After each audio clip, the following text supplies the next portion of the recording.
Hello friends, आज मैं आपके सामने एक नई वीडियो लेकर आया हूँ अंकटाड की। ये IB1 का एक बहुत इंपॉर्टेंट टॉपिक है। मैंने कहा इंपॉर्टेंट टॉपिक है, इससे क्वेश्चन मैं कहूँगा मोस्ट प्रोबेबली आएगा, क्योंकि जब मैंने मेरा जून 2019 में पेपर दिया था M.Com फर्स्ट ईयर का, तो उसमें एक क्वेश्चन आया था। ठीक है, तो हमें मैंने फिर बोला आपको कि M.Com के सारे टॉपिक्स आपको पता होने चाहिए। जितने भी टॉपिक्स हेडिंग दे रखी है ना उन्होंने, ये क्वेश्चन उसमें से ही पूछेंगे, कोई भी बुक है। ठीक है, IB1 हो, IB2 हो, IB3 हो, कोई भी हो, आपको क्या करना है, थोरोली सब कंसेप्ट के बारे में आपको पता होना चाहिए। बोल दो हमें 5 क्वेश्चन के जवाब देने हैं, लेकिन जब भी मैं यही बोलूँगा आपको कि अपना बेस्ट दे के जाइए। आप सब पढ़ के देखिए, पहले तो ये पढ़िए कि जो आप पढ़ सकते हो, जो आपके दिमाग में ग्रैस्प हो सकता है। उसके बाद आप देखिए कि क्वेश्चन कौन कौन से थोड़े से टिपिकल हैं, वो पढ़े। तो हम चलो इस वीडियो में तो अंकटाड के बारे में बात करते हैं। अंकटाड की फुल फॉर्म है United nation conference on trade and development.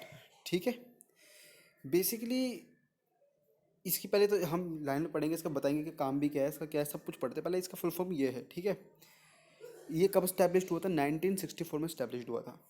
It is an inter governmental body. Inter governmental body का मतलब ये कि इसके जो हर कंट्रीज़ के ना गवर्नमेंट से ही सपोर्टेड है। मतलब ये हर कंट्री की, जैसे मैंने बोला USA की गवर्नमेंट होगी, इंडिया की गवर्नमेंट होगी, जो भी इसके मेंबर कंट्रीज पार्ट है ना, वो सब इसको कंट्रोल करती हैं।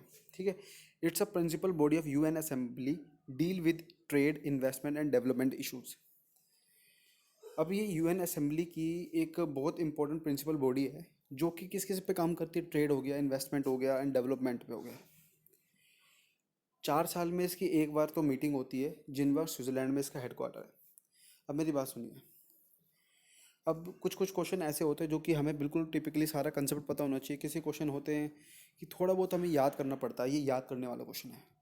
अब इसमें कोई समझने का कुछ है नहीं कि भैया 4 साल में एक बार मीटिंग होती है, जिनेवा स्विट्जरलैंड में इसका हेडक्वार्टर है। ये तो याद करने का है।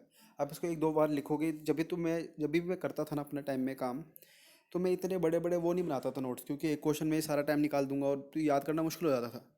तो मैं एक कंसेप्ट बनाता था प्रॉपर, कि इतने फंक्शन हो गए, इतने वो हो गए, इसी को मैं बड़ा चढ़ा कर लिखता था पेपर में।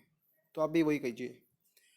जैसे फंक्शंस की बात करते हैं, फंक्शंस इसके क्या क्या है? ये फॉर्मुलेशन करता है पॉलिसी को, मतलब पॉलिसी को फॉर्म करता है। किसके किसके लिए? भैया डेवलपमेंट के ऊपर होगी, ट्रेड के ऊपर होगी, और इन्वेस्टमेंट के ऊपर होगी। Implementation of the policy and the principle. अब भैया पॉलिसी फॉर्म करना ये इसका मकसद नहीं है, इसका मकसद होता है उसको इम्प्लीमेंट भी करवाना। ठीक है, stimulation of the international trade monitoring, कि इंटरनेशनल ट्रेड जो हो रहा है वो कैसे हो रहा है, फ्री, मतलब कि प्रॉपर, जैसे हमने वर्ल्ड ट्रेड ऑर्गेनाइजेशन नाम सुना था, उसका मेन मकसद इसलिए बनाया गया था कि ट्रेड फ्री हो, मतलब कि कोई रुकावटें ना हो, बैरियर्स ना हो फालतू के।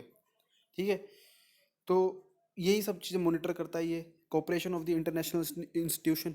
अब इंटरनेशनल इंस्टीट्यूशन होगी, बहुत डिफरेंट डिफरेंट टाइप्स की होगी, वो यूनाइटेड नेशंस होगी, वर्ल्ड ट्रेड ऑर्गेनाइजेशन होगी, इन सब का इसको कोऑपरेशन प्राप्त है। तो ये सब मिलकर एक एक कॉमन गोल के ऊपर काम करते हैं, increasing of the international assistance. ठीक है, तो ये इसके कुछ फंक्शन थे 5। अब इसके बात करते हैं हम इसके अचीवमेंट्स के बारे में। Establishment of the UN industrial development authority. इसकी अचीवमेंट्स क्या क्या हुई हैं, मतलब जो इसने अचीव किया है अभी तक। इसने क्या किया है? UN इंडस्ट्रियल डेवलपमेंट अथॉरिटी है, इसकी इस्टेब्लिशमेंट की है। Encouragement to the trade, trade के अंदर इंकरेजमेंट अपना एक बहुत इंपॉर्टेंट पार्ट को निभाया है इसने। मॉनेटरी प्रॉब्लम्स से जो रिलेटेड चीज़ें होती है, अब ये नहीं कि हर चीज़ की हर मॉनेटरी प्रॉब्लम्स ये सॉल्व करेगी, उसके लिए एक प्रॉपर संस्था और है, IMF होगी अपनी, बहुत सारी डिफरेंट डिफरेंट होगी।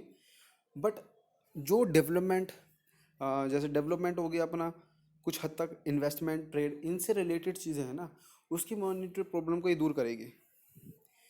Increase in the financial resource, जो फाइनेंशियल रिसोर्सेज हो गए, मनीज हो गया, ठीक है, इस टाइप की चीज़ों को ये इंक्रीज़ करने के लिए काम करता है, इसका अचीवमेंट्स है।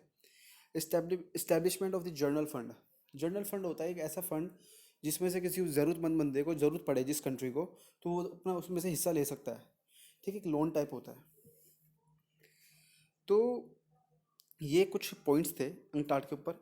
अब इसके अंदर आप क्या ऐड कर सकते हो अपने तरफ से? जैसे कि इसका नया जो लेटेस्ट चेयरमैन है, कोई डायरेक्टर है, आप गूगल पर सर्च करोगे तो आपको मिल जाएगा, अगर है तो। ठीक है, और यही पॉइंट्स हैं। ये छोटा सा, बहुत छोटा टॉपिक है, लेकिन मैं इसको गारंटी कहता हूँ ये बहुत इंपॉर्टेंट टॉपिक है। ये 10 नंबर के अंदर प्यार से आ सकता है। तो अपना बेस्ट दीजिए, इसको पढ़िए, इसके फंक्शंस को याद करिए लिख लिख के एक बार। अचीवमेंट्स को याद करिए लिख लिख के सबसे बेस्ट याद होता है। ठीक है, ये आपके बहुत काम आएगा क्वेश्चन। अगर आपको वीडियो अच्छी लगी हो तो थैंक यू वेरी मच।